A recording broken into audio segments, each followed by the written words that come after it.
Bienvenida a Pilares de la Profecía.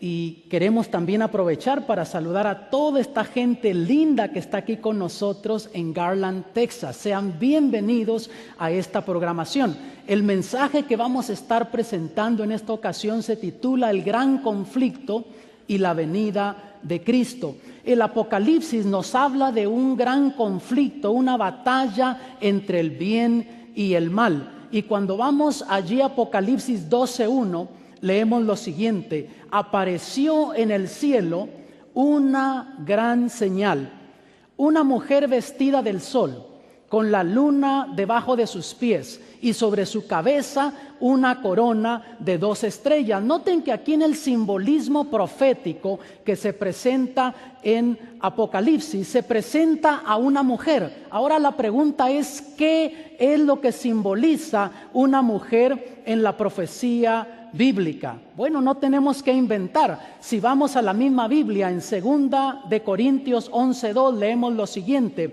pues que os celo con celo de Dios, porque os he desposado a un marido para presentaros como una virgen pura a Cristo. Por lo tanto, aquí encontramos que el apóstol Pablo le escribe a la iglesia cristiana en Corinto y él les dice: yo los estoy preparando para presentarlos a Cristo, que es el esposo, a ese marido. Por lo tanto, mujer en profecía bíblica quiere decir iglesia. En este caso es una mujer que está vestida del sol. Está hablando de la iglesia cristiana. Y noten ustedes que está vestida del sol, está vestida de la justicia de Cristo. Eso nos dice, amados, que la salvación sigue siendo todavía por gracia.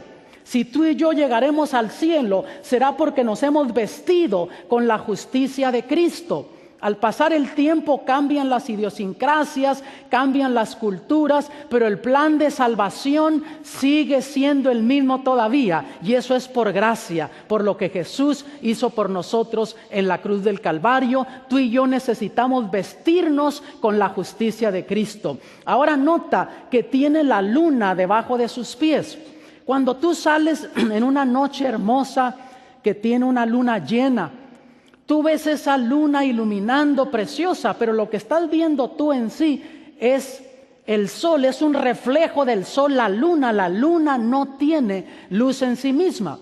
Y el Señor Jesús, hablando ahí en Juan 5:39, dijo: escudriñad las Escrituras, porque en ellas les parece tener la vida eterna, y ellas son las que dan testimonio de mí. Noten, ahora ¿de qué escrituras estaba hablando el Señor Jesús? Estaba hablando del Antiguo Testamento, porque el Nuevo Testamento todavía no se había escrito. Y Jesús dijo: lean esas escrituras, lean el Antiguo Testamento. Ellas dan testimonio de mí, esas escrituras testifican de mí. Quiere decir, amados, que la iglesia cristiana fue fundada, basada en las profecías del Antiguo Testamento que hablaban del Cordero de Dios, de ese Mesías que vendría a redimir la humanidad. Y por esa razón tiene el simbolismo de la luna debajo de sus pies, y las 12 estrellas en esa corona es un símbolo de los 12 apóstoles a quien el Señor Jesús les dio la comisión de ir y predicar el evangelio. Ahora, en esta escena, amados, comienza de esa manera, pero aparece otro protagonista. Vamos a los versículos 3 y 4 y nota lo que dice: y fue vista otra señal en el cielo, y he aquí un grande dragón bermejo que tenía 7 cabezas y 10 cuernos, y en sus cabezas 7 diademas, y su cola arrastraba la tercera parte de las estrellas del cielo y las arrojó sobre la tierra. Y el dragón se paró frente a la mujer que estaba para dar a luz, a fin de devorar a su hijo tan pronto como naciese.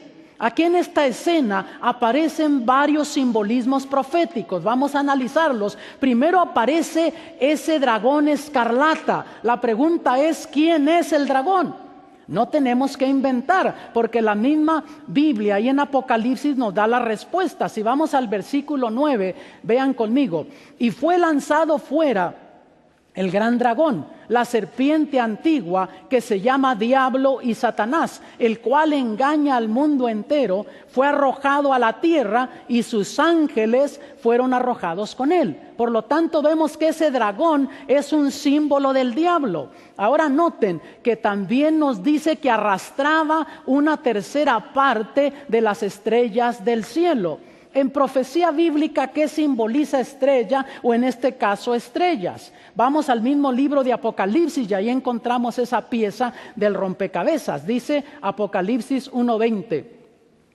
Y el misterio de las 7 estrellas que has visto en mi diestra y los 7 candeleros de oro. Las 7 estrellas son los ángeles de las 7 iglesias. Por lo tanto, aquí vemos que esas estrellas que arrastraba en su cola son ángeles del cielo. Ahora dice que arrastraba una tercera parte de las estrellas del cielo.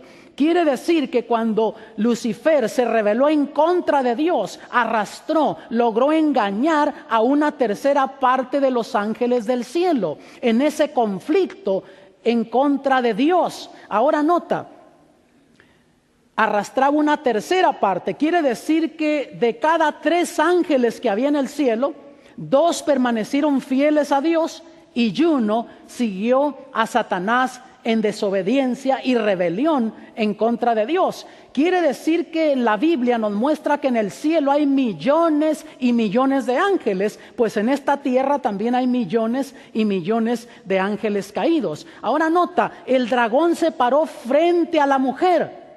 Y ya descubrimos que esa mujer vestida del sol es la iglesia cristiana. Quiere decir que la iglesia está involucrada en ese conflicto, en esa batalla que comenzó entre el bien y el mal. Ahora la iglesia está involucrada también en ese conflicto. Y el dragón quería devorar al hijo de la mujer.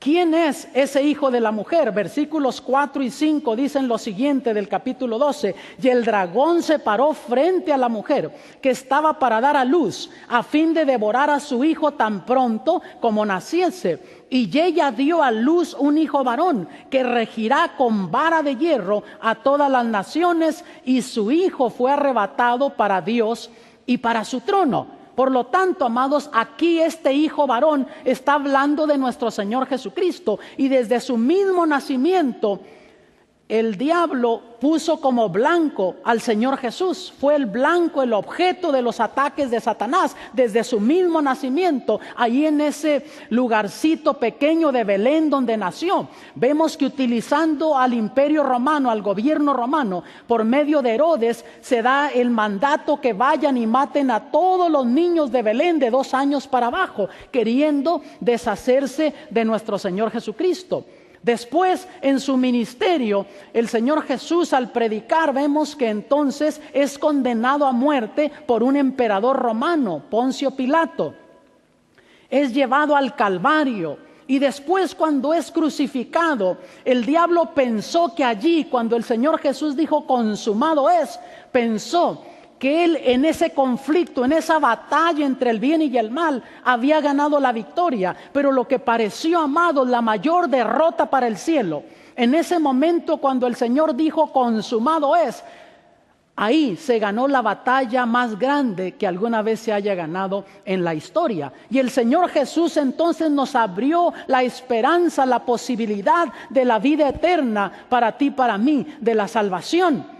En Hebreos capítulo 2, hablando ahí el apóstol Pablo, dice que Él gustó de carne y de sangre, así como nosotros, o sea, se humanizó, para así por medio de su muerte vencer al que tenía el imperio de la muerte, que es el diablo, y ahí lo venció, y fue sepultado, y ese domingo de mañana cuando sale triunfante de la tumba, hermanos, Él venció a la muerte y a la tumba.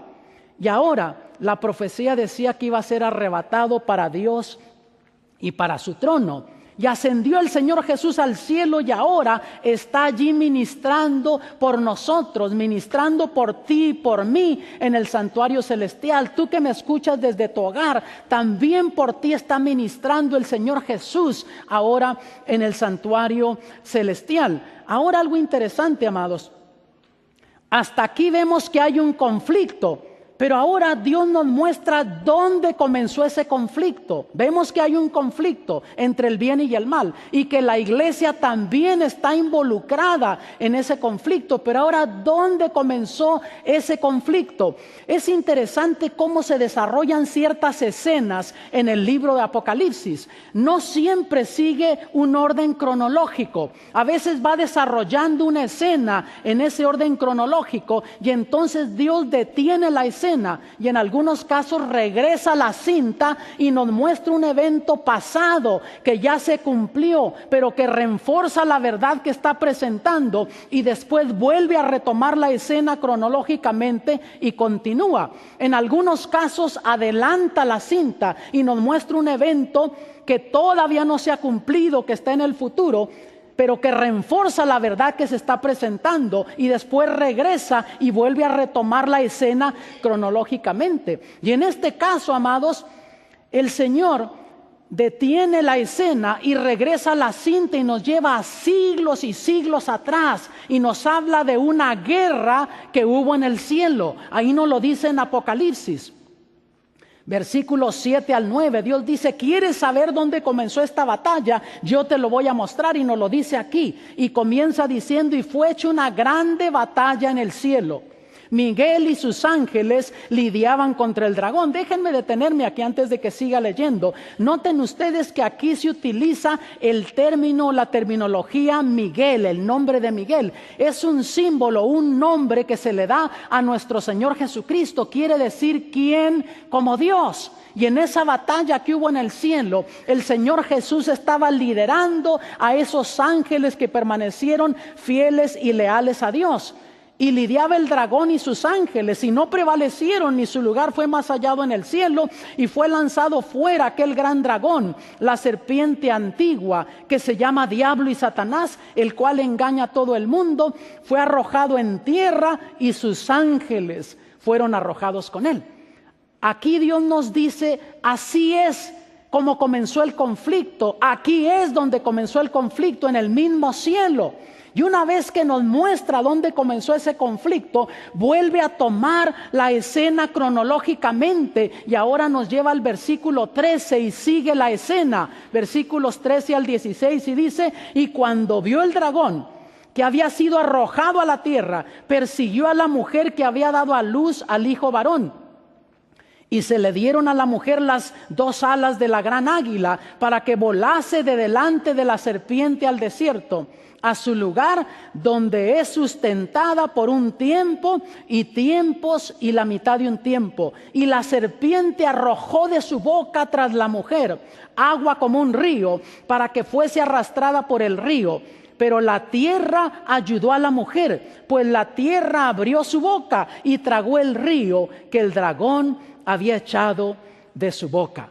Hay varios simbolismos proféticos aquí para digerirse de un solo cantazo, pero vamos a analizarlos. Para comenzar, noten que se utiliza la terminología tiempo, tiempos y medio tiempo.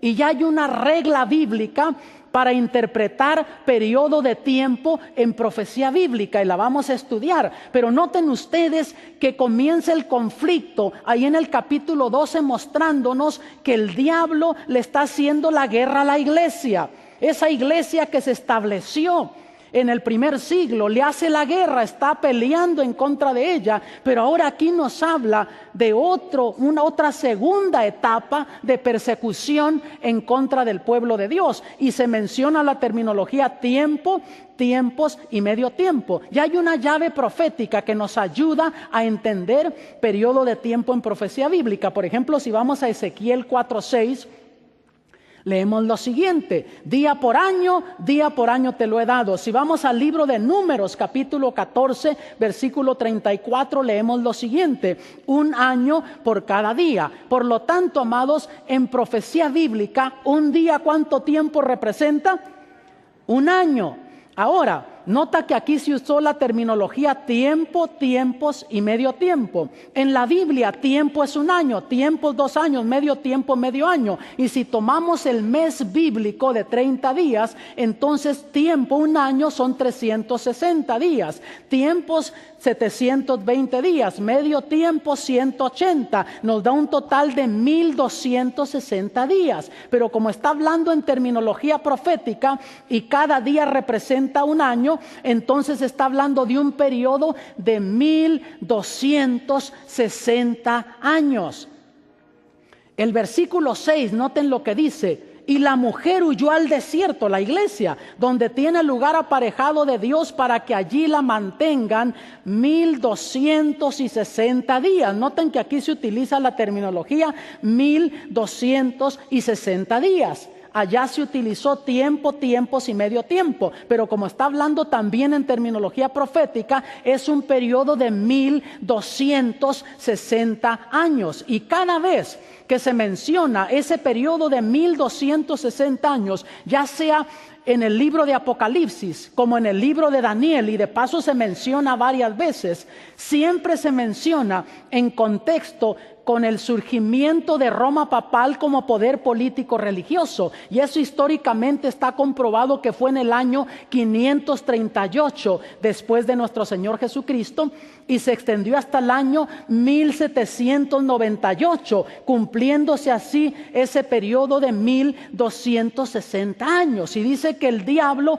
iba a estar persiguiendo a la iglesia, causándole problemas a la iglesia por ese periodo de 1260 años, pero ahora utilizando a un poder político religioso. Al principio, cuando la iglesia se establece, utiliza el imperio romano tratando de deshacer a la iglesia. Ahora aquí vemos que ya es otra etapa de persecución, y está hablando entonces de ese sistema político religioso que en la historia le haría la guerra a la iglesia. Y está comprobado en la historia que en ese periodo de tiempo fue cuando los valdenses creyentes de la Biblia seguían lo que la Biblia decía, huyeron a las montañas del norte de Italia, del sur de Francia, al lado de Suiza también, y ahí se refugiaron para adorar a Dios conforme sus conciencias les dictaban, y también usaron esos lugares como lugares de entrenamiento para sus hijos, para enviarlos a predicar.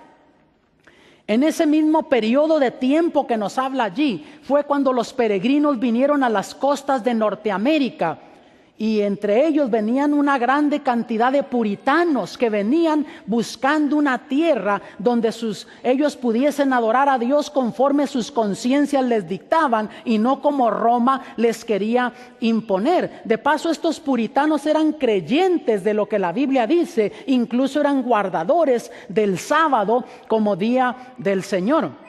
También nos dice que en ese periodo de tiempo el diablo lanzó agua como un río en contra de la iglesia.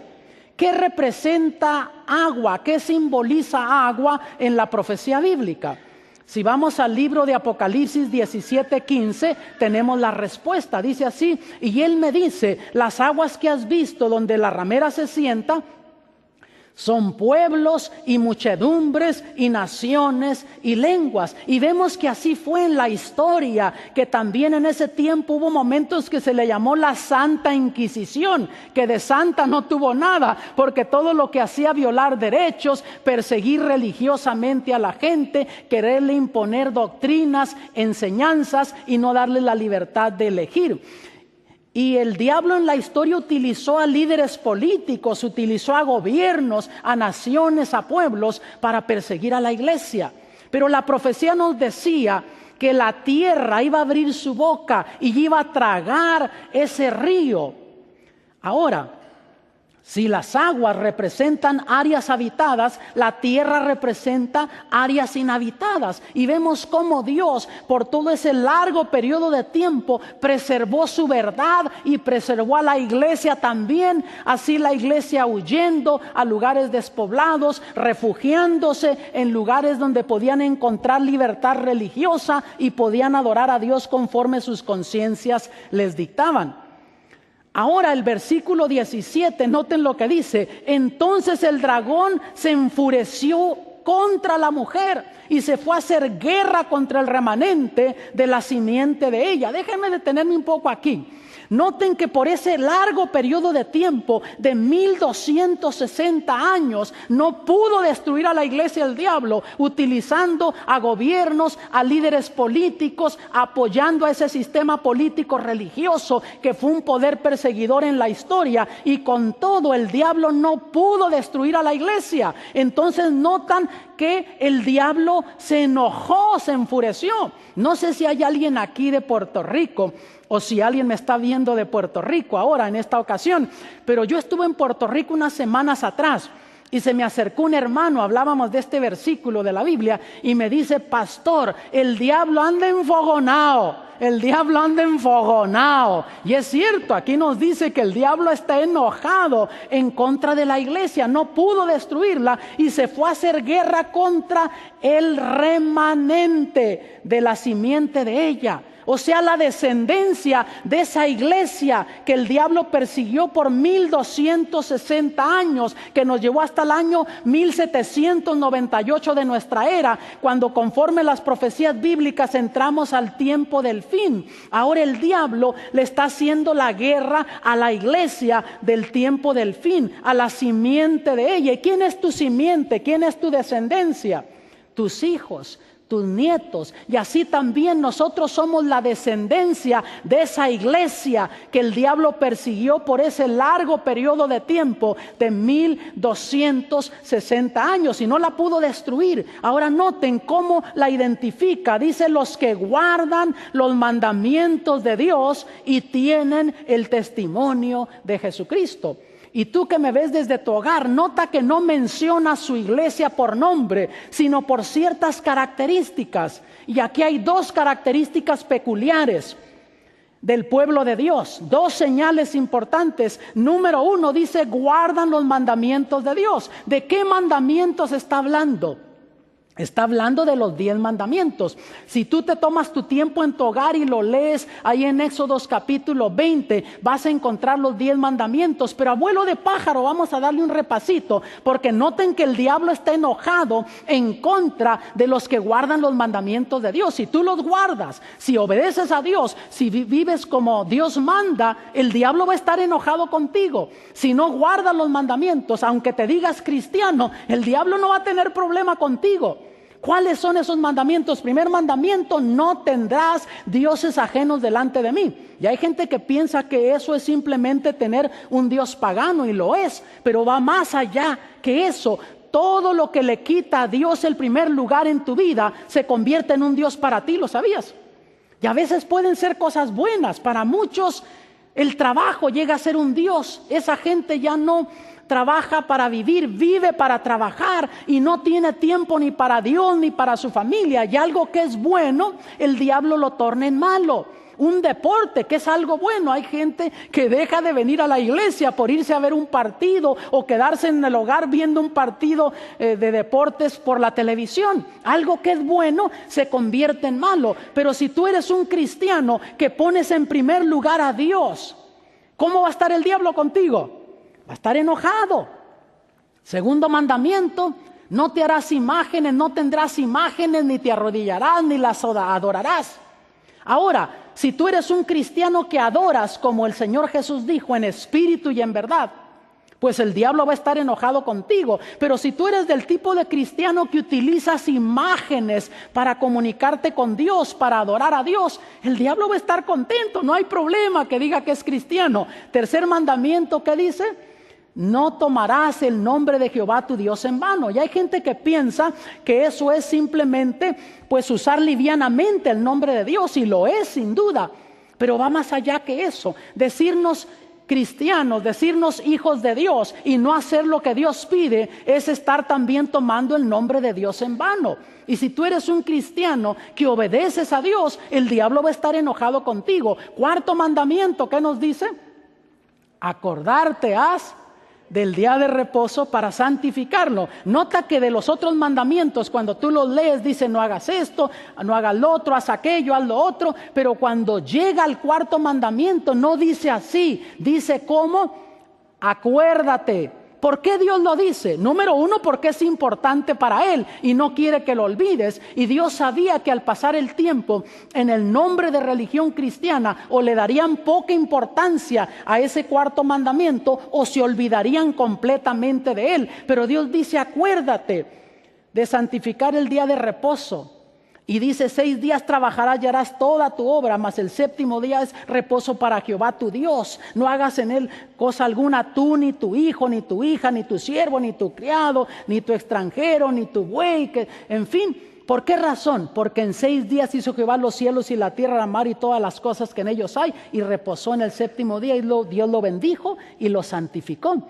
Ahora, si tú te dices cristiano y sabes lo que la Biblia dice, pero como la mayoría guarda el domingo, pues el diablo va a decir, no hay problema, que diga que es cristiano, no tiene problema contigo el diablo. Pero ahora si tú haces lo que Dios dice, el diablo va a estar enojado. 5º mandamiento, ¿qué nos dice? Honra a tu padre y a tu madre. Y si tú respetas a tus padres, eres un hijo que te preocupas por ellos y estás al tanto de ellos, los respetas, el diablo va a estar enojado contigo. 6º mandamiento, ¿qué dice? No. ¿Qué dice? Se les olvidó el 6º mandamiento, hermanos. No matarás, ¿no? Y uno piensa que matar es solo quitarle la vida a otra persona, y lo es, pero Jesús dijo que enojarse locamente contra otra persona ya es estar rompiendo ese mandamiento. Y hay cristianos que van a la iglesia y adoran a Dios, pero salen y ven al vecino que les cae mal y le están deseando el mal, lo odian, y aunque no agarres un arma y le hagas daño, ya con eso estás siendo culpado de este mandamiento. Y aunque te digas cristiano, pero si vives así, ¿cómo va a estar el diablo contigo? Tranquilo, contento, déjalo que vaya a la iglesia, no hay problema. 7º mandamiento, ¿qué nos dice? No cometerás adulterio. Y yo le digo a mi esposa que si hoy por hoy la gente no se abstiene de la promiscuidad por principios y valores religiosos y morales, que lo debería de hacer por principios de salud, porque hoy por hoy las enfermedades venéreas son un peligro. El SIDA, por ejemplo, mi esposa y yo llevamos ya como 38 años de casados. ¡Qué aguante de mujer! ¿No les parece, hermanos? Pero yo le digo a ella que yo prefiero vieja conocida que joven con SIDA. ¿No lo creen ustedes así, hermanos? Y si tú te dices cristiano, pero estás viviendo una vida promiscua, ¿cómo va a estar el diablo contigo? Contento, déjalo tranquilo, no hay problema en ese conflicto, en esa batalla, no hay problema con este. Y luego el 8º mandamiento, ¿qué dice? No robarás. Y aquí en el área de Garland, yo sé que no se pierden las cosas, hermanos. Ustedes las pueden dejar fuera y no se pierden. A lo mejor donde tú vives, en tu país, allá no se pierden las cosas. Simplemente cambian de dueño si las dejas aquí, ¿verdad? Pero si tú eres cristiano y respetas las cosas de otros, ¿cómo va a estar el diablo contigo? Va a estar enojado. Y 9º mandamiento, ¿qué dice? No levantarás falso testimonio contra tu prójimo. Y yo te pregunto, mi amado, hoy por hoy, ¿cómo es la gente? ¿No te parece? La gente habla por hablar, y en cuántos líos no se mete la gente por hablar antes de pensar. Yo digo que hoy a la gente, a muchos les da diarrea de la lengua y estreñimiento del cerebro. Primero hablan y después piensan, y en cuántos líos no se meten. Y si tú eres de ese tipo de cristiano, el diablo va a estar contento. Pero si tú eres un cristiano que aunque veas algo y no estás claro, dices, no, mejor voy a orar por este hermano, no estoy seguro, si fue así, voy a pedir que Dios lo ayude. Pues el diablo va a estar enojado contigo. 10º mandamiento, no codiciarás la casa de tu prójimo ni ninguna cosa de tu prójimo. Y si tú eres un cristiano satisfecho, que no estás codiciando y a veces está deseando que le vaya mal al vecino para tú tener más que él. Si tú eres un cristiano satisfecho y Dios le bendijo al vecino, gloria a Dios, y a mí no me va a desamparar, el diablo va a estar enojado contigo. Ahora te pregunto, conforme esos 10 mandamientos, ¿el diablo está enojado contigo o está contenta? ¿Qué tipo de vida cristiana estás viviendo en esta batalla entre el bien y el mal? La segunda señal es que tienen el testimonio de Jesucristo. Ahora, ¿qué es el testimonio de Jesucristo? No tengo tiempo para elaborar en eso, pero simplemente les voy a leer un versículo, Apocalipsis 19:10. Y yo me postré a sus pies para adorarle, y él me dijo: mira, no lo hagas, yo soy consiervo tuyo y de tus hermanos que retienen el testimonio de Jesús. Adora a Dios, porque el testimonio de Jesús es el espíritu de la profecía. Quiere decir que al fin del tiempo, a la iglesia que el diablo iba a estar atacando, número uno, guardaría los mandamientos de Dios, pero número dos, tendría el espíritu de profecía. Se manifestaría el espíritu profético dentro de la iglesia. Ahora, no solo nos muestra aquí en Apocalipsis que la iglesia está involucrada en un conflicto y dónde comenzó ese conflicto, también nos muestra quién es el enemigo en ese conflicto. Dios nos dice: este es el enemigo, identifica al diablo como el enemigo. ¿Por qué digo esto? Porque a veces vemos al hermano de iglesia como el enemigo. Nada más no piensa como yo pienso, o no tiene la misma opinión que yo tengo, y ya lo veo como el enemigo y le ando haciendo la guerra. A veces el esposo, la esposa, porque no tiene las mismas opiniones que tú tienes, o porque no piensa igual en todas las cosas como tú piensas, ya lo ves como el enemigo. Pero ten esto en mente: el enemigo es el diablo, es el que quiere destruir a la iglesia, es el que quiere destruir tu matrimonio, quiere destruir a tu familia. Ese es el enemigo, no el hermano de iglesia, no tu esposo, tu esposa. Entonces aquí en Apocalipsis 12 vemos 3 etapas de persecución en contra del pueblo de Dios. La primera etapa, desde el nacimiento de Cristo, el diablo haciéndole la guerra utilizando al imperio romano. Después viene una segunda etapa de persecución en contra de la iglesia, del pueblo de Dios, y ahora es utilizando ese poder político religioso, persiguiendo al pueblo de Dios en el nombre de religión cristiana, y eso nos lleva hasta el año 1798 de nuestra era. Entonces viene la tercera etapa de persecución, esa batalla, ese conflicto que se va a seguir peleando hasta el fin del tiempo, hasta que Jesús aparezca en gloria por su iglesia. Y en el versículo 12 dice así, de ahora del capítulo 14: aquí está la paciencia de los santos, los que guardan los mandamientos de Dios y la fe de Jesús.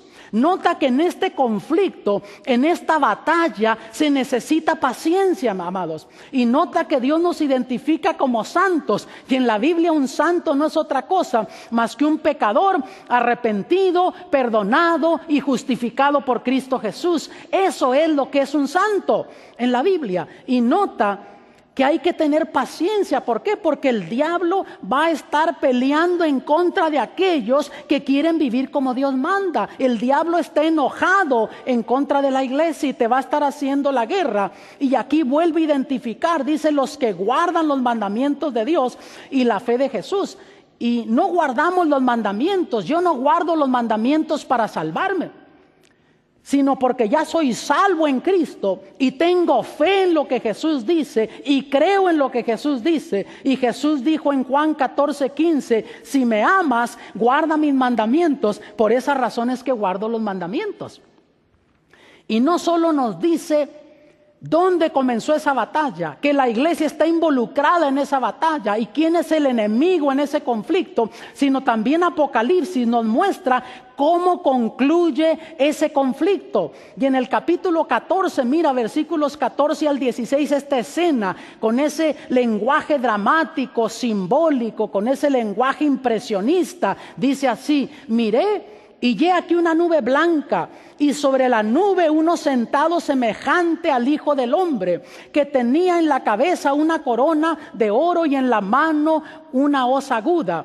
Y del templo salió otro ángel clamando a gran voz al que estaba sentado sobre la nube: mete tu hoz y ciega, porque la hora de cegar ha llegado, pues la mies de la tierra está ¿qué? Madura. Notas, con ese simbolismo se le dice: ya la tierra, ya la cosecha está lista para ser recogida, está madura. Y entonces sigue diciendo: y el que estaba sentado sobre la nube metió la hoz en la tierra, y la tierra fue cegada. Qué interesante el simbolismo que se utiliza aquí del trigo. Ahora, amados, el trigo es un símbolo del pueblo de Dios. Y aquí dice que ya está maduro, ya se ha preparado el pueblo de Dios. Y el conflicto concluye con Cristo Jesús viniendo en gloria por su iglesia, viniendo en gloria por su pueblo. ¿No te parece maravilloso? ¿No te parece maravillosa la culminación de esta gran batalla, de este conflicto que comenzó en el cielo y que se ha seguido peleando en la tierra? Pero en ese mismo dramatismo, mira ahora los versículos 11 al 20. Salió otro ángel del templo que estaba en el cielo, teniendo también una hoz aguda.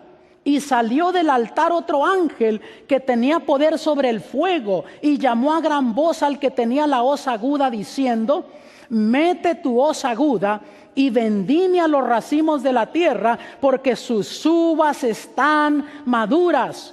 Y el ángel arrojó la hoz, su hoz, en la tierra, y vendimió la viña de la tierra y echó las uvas en el gran lagar de la ira de Dios, y fue pisado el lagar fuera de la ciudad, y del lagar salió sangre hasta los frenos de los caballos por 1600 estadios.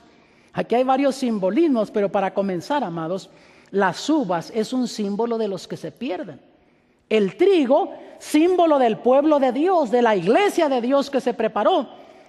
Uvas, un símbolo de los que se pierden. Y nota que del lagar salió sangre hasta los frenos de los caballos por 1600 estadios. Amados, aquí en este lenguaje simbólico, impresionista, y de paso, Dios usa ese lenguaje para captarnos la atención. Pero aquí, amados, vemos algunos simbolismos. Y eso de que salió sangre de los frenos, como hasta los frenos de los caballos, del lagar de Dios, es simplemente un símbolo de la destrucción total de los impíos. Cuando mis hijas iban creciendo, teníamos caballos en casa, y a veces pues los caballos pueden estar a esta altura, unos 4 pies de altura, donde llevan los frenos. O sea, con ese lenguaje nos dice que la destrucción va a ser dramática, total, para aquellos que no aceptaron el plan de salvación, que le hicieron la guerra al pueblo de Dios, que fueron en contra de la verdad y de la voluntad de Dios. Y dice que fue hasta 1600 estadios. Y eso sería más o menos como 185 millas aproximadamente. Y no sé si esto te sirva de algo, pero más o menos esa es la distancia entre el norte y el sur de Palestina. Quiere decir, amados, que no todo el que dice que es parte del pueblo de Dios, ese gran día va a ser parte del pueblo de Dios. Quiere decir que hay gente que se llama pueblo de Dios, pero que no está viviendo la vida cristiana. Se va a perder gente que está dentro del pueblo de Dios y que se llama pueblo de Dios. Nota, nos muestra solamente 2 grupos aquí: trigo, uvas. El Señor Jesús habló de ovejas, cabritos, buenos, malos, justos, injustos, salvos, perdidos. Solamente 2 grupos. Hay consistencia en toda la Biblia en eso. Y aquí en Apocalipsis los identifica con trigo y uvas. Pero Juan el Bautista, refiriéndose a nuestro Señor Jesucristo, ahí en el capítulo 3 de Mateo, dijo que viene con su aventador y que va a separar entonces la paja del trigo con su aventador. Y en los tiempos bíblicos, cuando cosechaban el trigo, echaban el trigo en unos recipientes y lo zarandeaban, lo mecían. Y después de hacer eso, entonces le soplaban con un abanico, y lo que no era trigo, pues era soplado, echado de ahí, y eventualmente quedaba solamente el trigo. Y amados, así va a ser. Hoy por hoy, no porque digas que guardas los mandamientos de Dios, quiere decir que vas a ser salvo.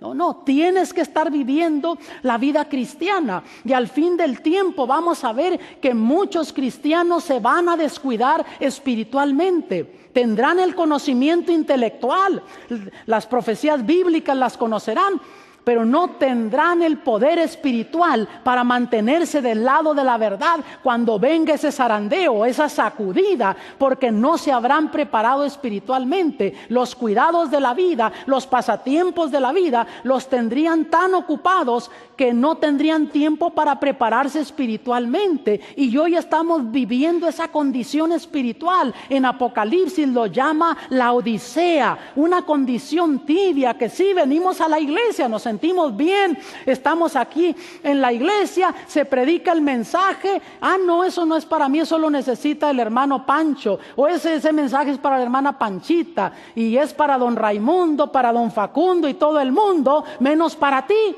Y estás en la iglesia, pero no estás recibiendo las bendiciones que Dios tiene para ti, porque te crees autosuficiente en tu vida espiritual. Notas, ahora el Señor Jesús habló de trigo y cizaña. Y nota que dijo que van a crecer juntos. Quiere decir que en la iglesia vamos a tener cizaña, y a mí no me corresponde decidir quién es el trigo y quién es la cizaña. Eso le corresponde al Señor, y Él dijo que eso se va a descubrir al fin del tiempo, cuando Él aparezca en gloria. En el Antiguo Testamento dice que ese día se va a ver la diferencia entre el que le sirve a Dios y el que no le sirve. Ahora, yo me podría equivocar si tratara de decidir quién es trigo y quién es cizaña, pero gracias a Dios que eso no me corresponde a mí decidirlo, eso le corresponde al Señor. Y notas que solamente hay dos grupos. Ahora la pregunta para ti, para mí, y tu amigo también que me ves desde tu hogar, ¿en cuál grupo vas a estar tú ese día? Nota, solamente dos grupos, y no nos referimos de demócratas y republicanos. Aquí en Apocalipsis los identifica con trigo y las uvas. ¿En cuál grupo tú vas a estar? Dios quiere que tú estés en el grupo de los salvos. Dios quiere que en este gran conflicto, y al venir ese sacudión, ese zarandeo en el cristianismo, que tú te puedas mantener firme, que tú seas del remanente, que tú quedes allí, que no seas soplado por los vientos de duda, por los vientos del desánimo, por los vientos de los pasatiempos, sino que tú te mantengas firme, que seas del remanente, que te mantengas firme hasta el fin, porque el Señor Jesús dijo que el que perseverare hasta el fin, ese será salvo. Y Dios quiere que tú seas salvo. Ahora, en este gran conflicto, lo interesante, hermanos, allí es que no solamente nos dice dónde comenzó ese conflicto, no solo nos dice también que la iglesia está involucrada en ese conflicto, y también quién es el enemigo en ese conflicto y cómo va a concluir ese conflicto, sino también nos dice cómo vencer en este conflicto. Porque a veces pensamos que no tenemos las fuerzas para resistir. Y en cierto sentido tiene razón. En nuestra humanidad, con nuestras propias fuerzas, con nuestra justicia, no tenemos la habilidad de permanecer firmes en ese conflicto, pero Dios ahí en el Apocalipsis nos da la clave de cómo salir victoriosos en ese conflicto. Y mira lo que dice el versículo 11 en el capítulo 12. Y ellos le han vencido por medio de la sangre del Cordero y de la palabra del testimonio de ellos, y no menospreciaron sus vidas hasta la muerte. ¿Dónde está la victoria en este conflicto entre el bien y el mal? Ir al pie de la cruz, vencer por medio de la sangre de Cristo, aceptar a Jesús como Salvador personal y cada día ir al pie de la cruz. El apóstol Pablo dijo: con Cristo estoy juntamente crucificado, y ya no vivo yo, mas Cristo vive en mí, y lo que vivo, lo vivo en la fe del Hijo de Dios. Y cada día debe de ser esa experiencia en tu vida, porque hay una tremenda batalla entre el bien y el mal. Ahora, en esa batalla, amados, nosotros tenemos que entender que necesitamos la ayuda del Señor. Y la batalla está entre el bien y el mal por la mente y la lealtad del ser humano. Cada día se pelea una batalla en tu vida. El diablo quiere tener control de tus emociones, quiere tener control de tu vida. Dios quiere tener control de tu vida y esa es la batalla. Y aunque fue una batalla que comenzó en el cielo, pero la batalla más grande se pelea cada día en tu vida por las decisiones que tomas. Y dependiendo las decisiones que tú tomes día a día, es lo que va a determinar dónde vas a estar cuando concluya ese grande conflicto. Pero el Señor te invita a que tú le rindas tu voluntad a Él. Él quiere que salgas victorioso. Ahora te quiere dar la victoria en esa grande batalla. Que salgas victorioso, que venzas por medio de la sangre de Cristo. Y yo quiero invitarte a tomar una decisión. Quiero invitarte a que tú decidas en esta ocasión decir: Señor, yo quiero tener esa victoria, ayúdame a salir victorioso, quita de mi vida lo que tengas que quitar, por más doloroso que sea, Señor, pero quítalo, te doy autoridad de mi voluntad, porque yo quiero salir victorioso. Y cuando venga ese zarandeo, cuando el trigo sea zarandeado, que yo sea de la simiente, que yo sea del remanente, que yo no sea soplado por esos vientos de duda, de luchas que van a venir, sino que yo permanezca firme. ¿Quieres tomar tú esa decisión? ¿Quieres que en esta ocasión el Señor tome control de tu vida, que quite lo que tenga que quitar de tu vida? Yo quiero orar por ti. Y si ese es tu deseo, pasa aquí al frente. Yo quiero tener una oración especial por cada hermano, cada hermana. Y tú que nos ves desde tu hogar, puedes también hasta allá tomar esta decisión. Acércate aquí al frente, vengan. Si el Espíritu Santo te está hablando y tú quieres entregar tu vida al Señor, hacer una reentrega, ir al pie de la cruz, salir victorioso en este conflicto, yo quiero orar por ti. Y si hay alguien aquí también que todavía no le ha dado su vida a Cristo Jesús por medio del bautismo, también te voy a hacer una invitación especial a ti. Yo voy a orar en general por la iglesia y por ti que te encuentras allá en tu hogar, para que Dios te pueda dar la victoria en este grande conflicto. Y cuando Jesús venga en gloria, que tú seas de la simiente, que tú seas el remanente, que tú hayas permanecido firme hasta el fin. Déjame orar por ti. Padre Celestial, en esta ocasión oramos dándote gracias porque sabemos que tú estás de nuestro lado en este grande conflicto. En esta grande batalla tenemos toda la ayuda del cielo. Por lo tanto, Señor, danos poder de lo alto, danos tu Santo Espíritu para salir victoriosos en este conflicto. Día a día, danos la victoria, Señor. Día a día ayúdanos a ir creciendo espiritualmente y que cuando llegue ese zarandeo, esos vientos de dudas, vientos de doctrinas que estarán jalando a hermanos, que nosotros, Padre, seamos del remanente, que permanezcamos firmes hasta el fin. Bendice a aquellos que nos están sintonizando de sus hogares, porque te lo pedimos en el nombre de Jesús. Amén. Y a ti que estás en tu hogar, nos queremos despedir de ti. Que Dios te bendiga, te guarde, que puedas sintonizar la próxima programación de esta serie Pilares de Profecía.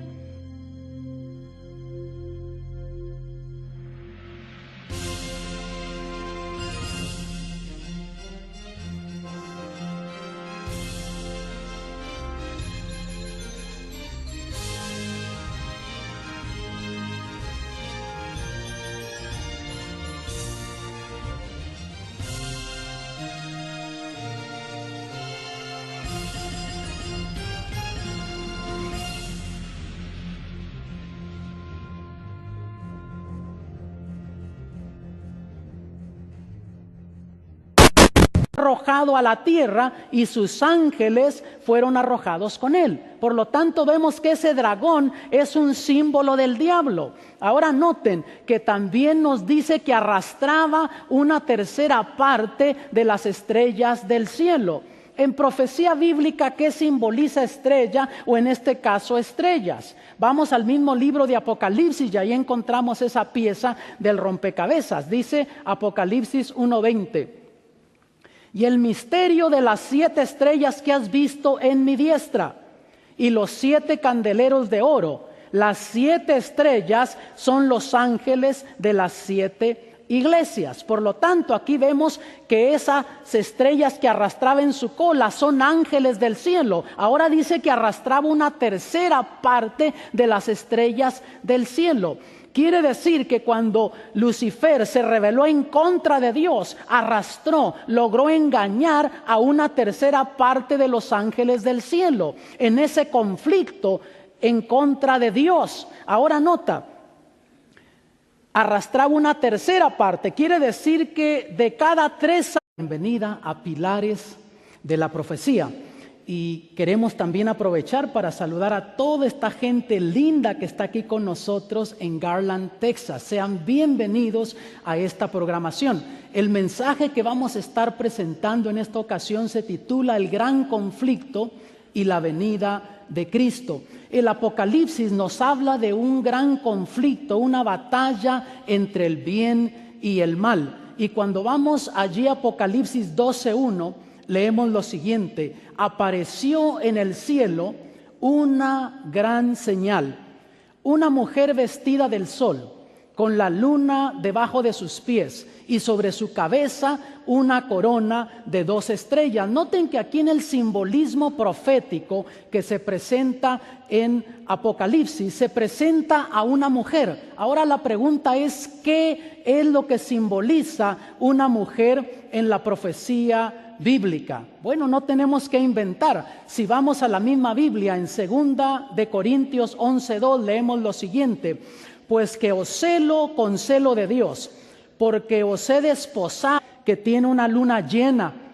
Tú ves esa luna iluminando preciosa, pero lo que estás viendo tú en sí es el sol, es un reflejo del sol. La luna no tiene luz en sí misma. Y el Señor Jesús, hablando ahí en Juan 5:39, dijo: escudriñad las Escrituras, porque en ellas les parece tener la vida eterna, y ellas son las que dan testimonio de mí. Noten, ahora ¿de qué escrituras estaba hablando el Señor Jesús?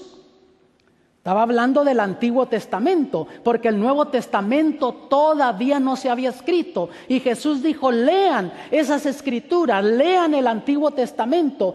Ellas dan testimonio de mí, esas escrituras testifican de mí. Quiere decir, amados, que la iglesia cristiana fue fundada, basada en las profecías del Antiguo Testamento que hablaban del Cordero de Dios, de ese Mesías que vendría a redimir la humanidad. Y por esa razón tiene el simbolismo de la luna debajo de sus pies, y las 12 estrellas en esa corona es un símbolo de los 12 apóstoles a quien el Señor Jesús les dio la comisión de ir y predicar el evangelio. Ahora, en esta escena, amados, comienza de esa manera, pero aparece otro protagonista. Vamos a los versículos 3 y 4 y nota lo que dice: y fue vista otra señal en el cielo. Y he aquí un grande dragón bermejo que tenía 7 cabezas y 10 cuernos, y en sus cabezas 7 diademas, y su cola arrastraba la tercera parte de las estrellas del cielo y las arrojó sobre la tierra. Y el dragón se paró frente a la mujer que estaba para dar a luz, a fin de devorar a su hijo tan pronto como naciese. Aquí en esta escena aparecen varios simbolismos proféticos. Vamos a analizarlos. Primero aparece ese dragón escarlata. La pregunta es: ¿quién es el dragón? No tenemos que inventar, porque la misma Biblia ahí en Apocalipsis nos da la respuesta. Si vamos al versículo 9, vean conmigo: y fue lanzado fuera el gran dragón, la serpiente antigua, que se llama Diablo y Satanás, el cual engaña al mundo entero. Fue dado a un marido para presentaros como una virgen pura a Cristo. Por lo tanto, aquí encontramos que el apóstol Pablo le escribe a la iglesia cristiana en Corinto, y él les dice: yo los estoy preparando para presentarlos a Cristo, que es el esposo, a ese marido. Por lo tanto, mujer en profecía bíblica quiere decir iglesia. En este caso es una mujer que está vestida del sol. Está hablando de la iglesia cristiana. Y noten ustedes que está vestida del sol, está vestida de la justicia de Cristo. Eso nos dice, amados, que la salvación sigue siendo todavía por gracia. Si tú y yo llegaremos al cielo, será porque nos hemos vestido con la justicia de Cristo. Al pasar el tiempo cambian las idiosincrasias, cambian las culturas, pero el plan de salvación sigue siendo el mismo todavía. Y eso es por gracia, por lo que Jesús hizo por nosotros en la cruz del Calvario. Tú y yo necesitamos vestirnos con la justicia de Cristo. Ahora nota que tiene la luna debajo de sus pies. Cuando tú sales en una noche hermosa,